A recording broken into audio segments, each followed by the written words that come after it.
Assam. Superintendent of Police East KHASI Hills, Urituraj Ravi, ulapente pagidon sangot kiri Runar. Kiblalet Rung Hapoh ke jaka pendiang kali Mawlai Police Station. Hakabakila kawang da petrol bom ya kali gypsy jong ki Pulit hinin dang step. Uravi ulakan thok ru bahkan ni ke jengja kelaja ke por kumba lai do namen step.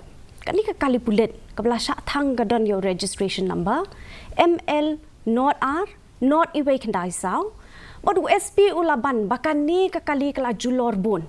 Ula ong ba la ujor mukot duma Mawlai Police Station Hapoh kikendon an Explosive Substances Act kat kendai sepak pra but ke Prevention of Damage to Public Property Act kat kendai sepak pra pusat.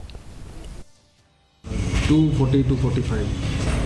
One incident of arson took place at Mawlai PS premises, wherein 5 unknown persons, miscreants, wearing masks and helmet, they hurled one petrol bomb at one of our police gypsy, which was parked there, in which the vehicle got damaged.